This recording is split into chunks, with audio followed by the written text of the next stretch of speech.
In the world of Crimson Desert, the story seems simple at first. A mercenary leader loses his comrades. His company is destroyed, and he sets out on a journey of revenge.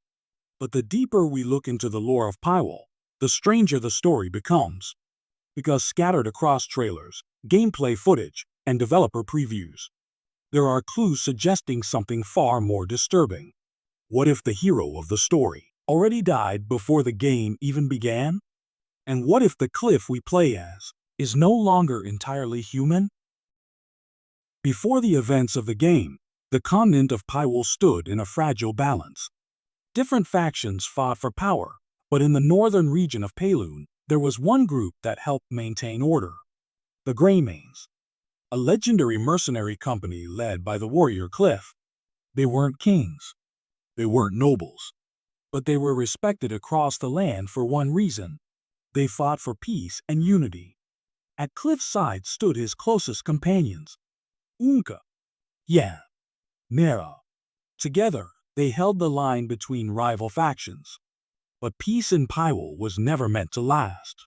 One night, everything changed. The Greymanes were ambushed by their longtime rivals, the Black Bears, led by the ruthless warlord Muradin. The attack was brutal. Greymanes fell one after another in the chaos of battle. The company that once protected the North was shattered overnight. By the end of the fight, the survivors were scattered across the continent, and Kliff himself disappeared. But here's the strange part. The trailers and story hints suggest something that the official story never clearly explains. What exactly happened to Kliff that night? In several early trailers and gameplay scenes, we see Kliff in situations where survival should be impossible. He is stabbed in battle, thrown from massive heights, crushed by powerful enemies. Yet he survives every time. Not only that, he seems to possess abilities that ordinary warriors simply shouldn't have. In one sequence, Kliff enters a mysterious realm known as the Abyss. There, he encounters strange figures: an alchemist, and a mysterious entity known as the White Crow. After this encounter, Kliff gains supernatural abilities, including powers that allow him to glide through the air and manipulate strange forces. This moment raises a disturbing question. Why would a simple mercenary suddenly gain powers connected to the Abyss? The answer may lie in what happened during the Greymanes' fall. Let's consider a possibility. During the ambush by the Black Bears, Kliff was killed. Not wounded, not defeated, but killed. There are several clues that support this idea. First, the opening of the story begins with Kliff already broken and separated from his company. The Greymanes are gone, and Kliff himself is described as a survivor of a devastating assault, but the story never actually shows us how he escaped. Second, the Abyss appears very early in his journey, almost as if his connection to that realm existed before the story truly began. And third, there are hints that alchemy and supernatural forces are deeply tied to the events unfolding in Pywall. Some sources even suggest that alchemists are capable of manipulating life itself. If Kliff died during the ambush, someone or something may have brought him back. Throughout the story of Crimson Desert, one mysterious phenomenon keeps appearing. Fragments from the Abyss are falling into the world. These fragments contain powerful energy that many factions are trying to exploit. Artifacts connected to the Abyss can grant abilities beyond human limits, but they also threaten to destabilize the world itself. Now imagine this. What if Kliff himself is connected to these fragments? What if his resurrection was powered by the same energy falling from the Abyss? That would explain why he can perform feats that ordinary warriors cannot, and why the Abyss seems so closely tied to his journey. If Kliff was revived by Abyss power, the implications become terrifying.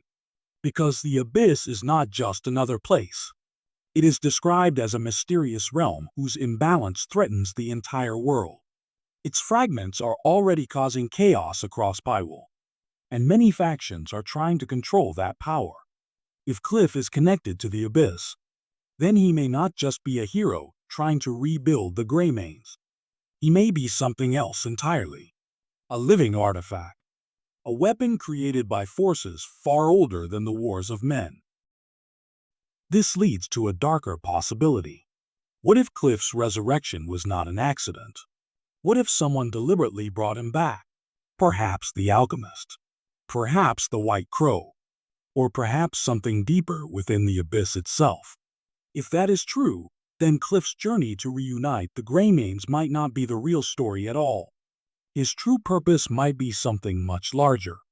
To restore balance to the abyss. Or to stop those who seek to exploit its power.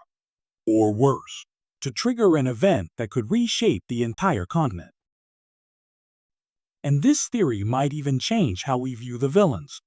Because if Kliff was carrying an abyss artifact, or if he himself became one, then the Black Bears may not have attacked the Greymanes for simple revenge. They may have been trying to retrieve something. Something Kliff refused to give up. Something powerful enough to destroy an entire mercenary company just to obtain it. If that's true, then the war between the Greymanes and the Black Bears might only be the surface of a much deeper conflict. At the start of the story, Kliff believes he is fighting for revenge. To rebuild the Greymanes. To punish the Black Bears.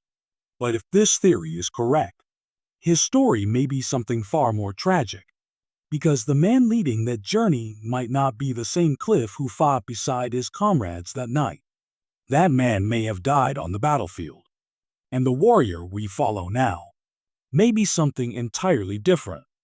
A man resurrected by the abyss, walking a path that could either save Pyrrol or doom it forever.